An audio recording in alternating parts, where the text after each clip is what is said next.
Guys, మనకి ఎక్కువగా kitchen room లో బొద్దింకలు గానీ ఈగలు గానీ దోమలు గానీ తిరుగుతూ ఉంటాయండి. అవి అలా తిరుగుతూ ఉంటే మనకి వంట చేసుకోవడం గానీ ఏం చేయాలన్నా ఇబ్బందిగా ఉంటుంది కదా. మరి ఆ దోమలు ఈగలు బొద్దింకలు వెళ్ళిపోవాలంటే నా దగ్గర ఒక ఐడియా ఉందండి. అదేంటో చూసేద్దాం, ఓకేనా. ఇప్పుడు ఒక ఆనియన్ తీసుకున్నాను కదా, ఈ ఆనియన్ తోనే చేసేయచ్చండి. ఫస్ట్ నేను ఇలాగా కట్ చేసుకోవాలన్నమాట. నేను వీడియోలో చూపిస్తున్న విధంగా కట్ చేసుకో. చూడండి, నేను ఇలాగా 3 కట్ చేసుకున్నాను. అంటే ఇలాగా ఆనియన్ ఉంది కదండి, ఆనియన్ ఇలా కట్ చేసుకున్నాను కదా, పేస్ట్ ఉంది కదా, ఈ పేస్ట్ ని దీని మీద అప్లై చేసేయండి.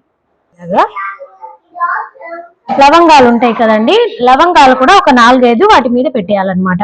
నేను వీడియోలో చూపిస్తున్న విధంగా చూడండి, ఇలాగా పెట్టేయాలి. 4-5 లవంగాలు ఇలా పెట్టేసుకోండి. ఇలా పెట్టి ఇంట్లో దేవుడి దగ్గర పెడతాం కదా, ఈ కర్పూరాన్ని ఒక్కొక్కటిగా ఇలా పెట్టేసిన తర్వాత వెలిగించేయండి. కిచెన్ రూమ్ లో అక్కడక్కడ పెట్టేయండి, బొద్దింకలు రావండి. మరి వీడియో నచ్చితే లైక్ చేసి సబ్స్క్రైబ్ చేయండి, ఫ్రెండ్స్ కి ఫ్యామిలీ చేయండి.